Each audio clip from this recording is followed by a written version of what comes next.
Telling me it was for a kids' youth club and that he was a voluntary scout leader, I thought it was a good gesture from him to do this for the kids. So, compassionately, I also offered to give him a helping hand at the next event, an arrangement if he paid the costs. It turned out my accountant was a scout leader attached to Jewish Youth, a boys, girls and scout brigade based in Harold House. Let's see what opens up. Antizionistleague.com. Is it B'nai B'rith?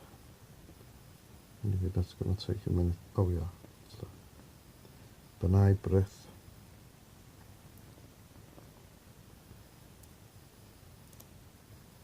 B'nai B'rith.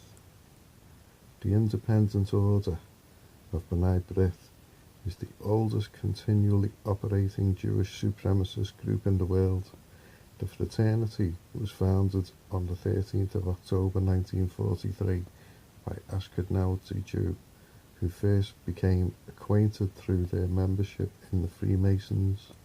However, although Freemasonry at least pretended to be about the so-called International Brotherhood of Mankind, where all are equal, B'nai B'rith didn't bother with this facade.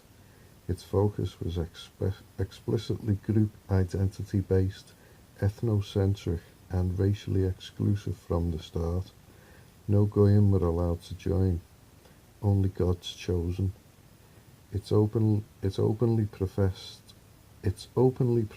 aim was uniting and elevating the sons of Abraham. The organization is engaged in a wide variety of political lobbying, including the promotion of Jewish group interests in a social, economic, political and media forums. Through its so-called human rights and public policy, B'nai B'rith is a hawkish advocate of Israel foreign policy interests. Together with AIPAC, it created in 2002 an initiative called BBYO for Israel. The B'nai B'rith Youth Organization. Noted members of the organization have included the sexual deviant and cultural terrorist Sigmund Freud. So that's on antizionistleague.com. So Harold House, which was relative to the King David Jewish School, both based in the location of Childwall, well known as the Jewish area of Liverpool. At the time, nothing connected politically, although I would soon learn this was the area where Liverpool's controlling Jewish elite all reside, leading councillors, legal solicitors and the controlling business infrastructure of Liverpool well-known faces. I would come to recognise. I observed known individuals many times over the years attending what I came to believe as a strange, singular club for business and or worship. Back then, I was being blessed by the hand of the controlling few, or was I just another gullible goy being shepherded because of my weakness, compassion?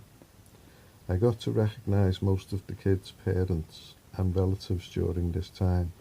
On occasions when travelling to the campsite, I had accompanying me in my truck volunteer parents, passengers who would sit in conversation amongst each other. I would sit attentively listening as each built a picture of their personalities for me to overhear, most appearing to take delight in strutting a far superior image over me, just being the mere van driver. It was not hard to recognise I was not part of their culture or community, and not hard for them to let me know it. Even the youth had a similar attitude, as well as having a guarded, detached-like stare towards me, as if being part of their genetic makeup. I would often over the years question myself, what are these youth being told? That's a link to click on, so that's a YouTube link. Video unavailable. Multiculturalism in Europe, Who is Behind It, by David Duke. Well, it's probably somewhere out there. So I would often over the years questioned myself, what are these youth being told about people outside of their little community? I was offering my services to these people for a token, a gesture to help out my Jewish accountant, as well as them, and still I felt I was encroaching. I always left the camp feeling as if they were doing me a favour, which became a bit of an irritant. For 14 years I naively continued to do this job for these people, always for a nominal cost. It was always done the same way year after year, me arriving at the site and then being hurriedly moved off after unloading, leaving them to enjoy what I eventually realised to be their little private shower. And that's also a link. Let's have a look. And it's a YouTube again, video unavailable, and no description available. So, a bonding break to teach righteousness and the importance of remaining the victim through repetitive wolf crying and public displays of self-flagellation. Yet I never would have believed that the people I had volunteered to help back in the early 80s into the 90s, taking their kids for the annual bank holiday, would be the same people who would eventually destroy my business. Quiggins.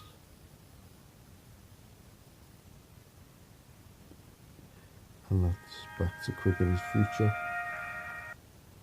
So, these are the people I now nicknamed the Kosher Chilwell Mafia, leading figures who control the infrastructure of Liverpool City Council, all anti-British and hell-bent on dismantling to then control Liverpool's culture using ransom political policy. Since leaving the city, I have intensely studied the reasons why such destructive forces were working against us. I well understand now why Quiggins was destroyed. Independent culture is being corralled into all government-funded quangos for their ideology to control and manipulate. This nepotistic recruiting Jewish mafia is not just embedded in this city council.